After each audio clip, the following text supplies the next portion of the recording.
All right, well, we've been covering the trade story, and given that we saw the U.S. impose 35% tariffs on non-USMCA goods in the wake of not getting a deal done between Canada and the U.S., and we're waiting to see if there is this meeting between Prime Minister Mark Carney and Donald Trump.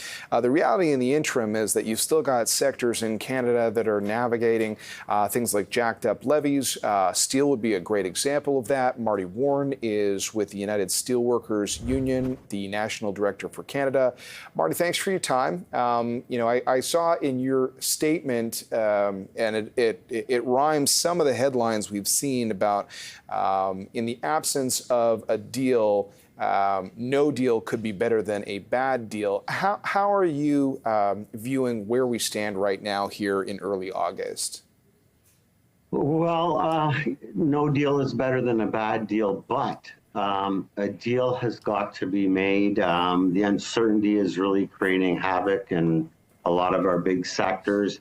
And by saying that, I believe that if we cannot get a fair deal soon, we have to take stronger steps and ramp up the pushback to kind of make the water boil. We've got to believe in Canada. What Canada does on this trade deal will matter what happens with the CUSMA deal and who we are in the future. And I just don't think taking a submissive position and trying to stroke his ego, rub his belly and tickle his feet is going to work. So I'm patient. I hope the government can pull this off, but I believe it's going to take a pushback from all provinces, Canada as a whole, to push back and strike a fair deal. Does that pushback, is that a retaliatory pushback? I only ask that because it's come up a couple of times today, and every time we talk about it, people ask the question, do we benefit from that, especially if it prompts the U.S. administration to, take a bigger bite back? Yeah, I think at some point it does.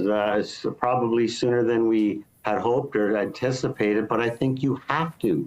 From where I come from, workers never achieved anything without pushing back and fighting. An example could be even around on the original countermeasures around steel. Around Easter, Canada backed off on steel used in processing and manufacture. They backed off on the counter tariffs around steel used in construction. It's done nothing for us. So my point is, yes, I think you've got to fight fire with fire. And yes, I know that it's going to create pain and uncomfortableness. But where we are today, the uncertainty in the economy, Canada has got to step up, as I said, across Canada. And I believe it is through tariffs right back at them. I wonder, obviously, Marty, we've been covering this in the stock market, not just because of sort of the economic ramifications, but you've got different players in the steel industry. Algoma comes to mind after it sought basically a $500 million federal loan earlier this month. The Prime Minister, he came to Steeltown with a strong message of support. Can you talk to us sort of in terms of the applications from the federal government on aid, what that looks like so far, what it looks like from here? Well, we've been somewhat fortunate. Algoma is the first to, that I'm aware of, to draw from the pot of money to kind of help them get through these difficult times.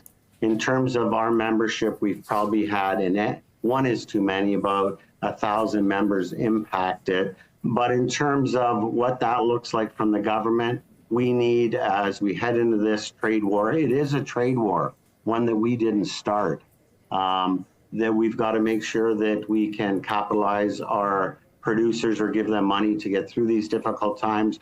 Workers need, whether it be through wage subsidies, topped up unemployment, access to training, because we want to keep, and especially in a lot of communities, the workforce there for when we get through this. But all kinds of things the government can do if it gets worse. And it may have to get worse before it gets better. But at this point, we've had a fairly open communication with the government. And when we have some bigger touchdowns, if I can call them that, our expectation is we'll work with the provincial and federal government to make sure those workers are subsidized or have enhanced unemployment benefits to survive the war. And just a final question about markets for product, because, we've also heard this from the different industry players, like, trying to navigate where they can be selling their product, or I suppose whether or not there's sort of a Buy Canada aspect to the industry as well. Can you just sort of lay down sort of what's happening on that front? If people have to, if the federal government is looking at this as a situation where we can widen our global market opportunity, how does steel fit into that? What's it been like on the ground? Steel is very unique because there's a glutton of steel in the world. So our best defense around for the steel sector is domestic steel, providing for our domestic market. And right now we produce about 12 million tons of steel. About 6.5 of that goes to the U.S. We know we're getting shut out of that market and it's slowly closing. So we have to open up the Canadian market. And how do we do that? Well, we've brought in, I think last year, 8.3 million tons of imported steel. So we have to find ways to protect our market like the government's doing. I don't know if they've went far enough yet. We'll see as time goes around quotas coming in from trading partners, non-trading partners. But we have to open up the domestic market that we've been squeezed out of, the domestic producers have been squeezed out of, to then be able to continue to produce steel for Canada, for the domestic market, and as we get shut out of the U.S. market.